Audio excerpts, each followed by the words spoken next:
Hi everyone, I'm Sandra Ospina from the University of Tasmania, the Tasmanian Institute of Agriculture. Today I will be talking to you about the productivity of cows and calves in an extended suckling system. So separation of cow and calf is falling out of step with the societal expectations on animal farm welfare. So the implementation of a practical and also profitable system with a dam reading might help to protect the dairy industry in its social sustainability. So for this effect, we have a study with two groups, one with contact and the other one with no contact. So the first one, the cow reading, was the yellow one, and the green one was the no contact.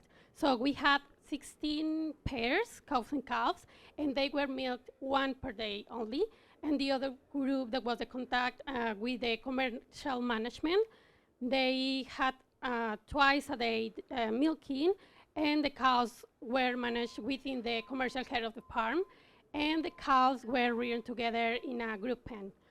So for illustrate better the management the cow-calf pairs had, let's have a closer look of the pig here. So they started the whole day grazing together during daylight in B, that is the AM paddock. So at the end of the day, they were walked and drafted the calves within C, that was the calf pen, and then they passed to, the cows went to the paddock A, that was the PM paddock.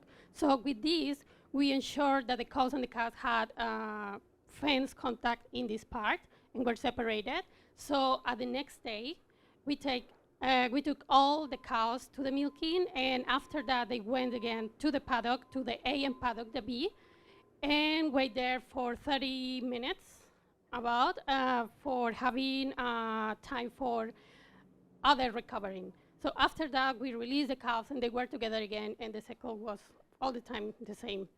So for study purposes, we were collecting information about the dairy yield, milk yield, that was daily, also the quality of the milk, that was monthly, and the calf's weight, that was every 3 weeks, and finally the grain and milk intake of the commercial calves only. So as we can see here in the chart, the suckle cows, the no contact cows, the green one, here were over because the contact cows were suckling the calves, so they had a lower yield. But as you can see here, the weeding time, they just went the same, and there were no significant differences.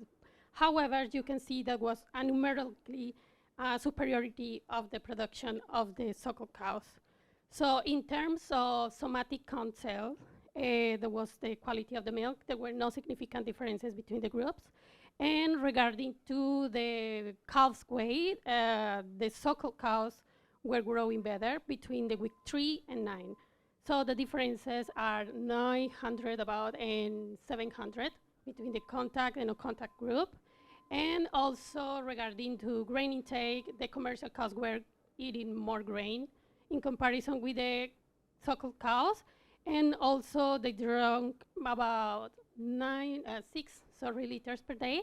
And the estimated for the commercial cows, for the suckle cows, was about 9 liters.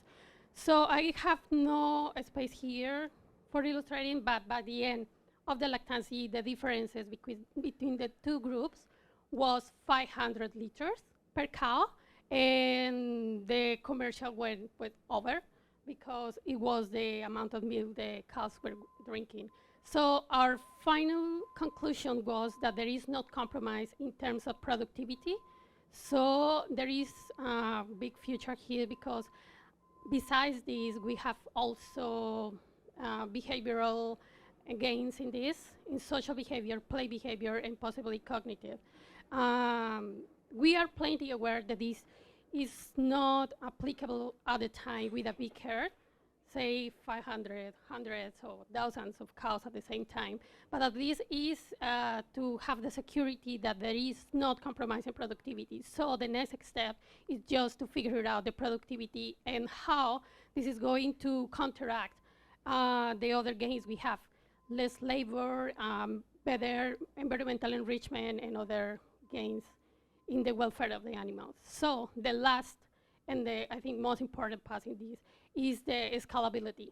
And we need to keep working on that and just to bridge the gap between everything this. So thank you for your attention. Thank you very much, Sandra. Any question for Sandra? When you have a cow-calf separation at 11 weeks, does the cow stress or the calf stress? Well, I think that one advantage of this kind of system, I mean our system, is that the cow and the calf went separated every day. So we're quite used to the separation. I just have jokes about it because it's like the cows were working in the morning, the cows just waiting for the cows, and they just waiting. So it was normal for them to be separated.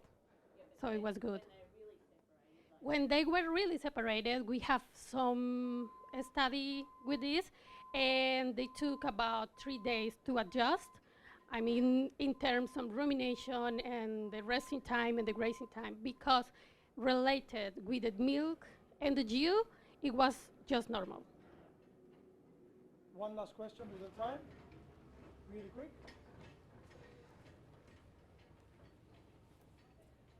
Okay, we'll wrap it up there. Thank you very much, Sandra. Thank you. So now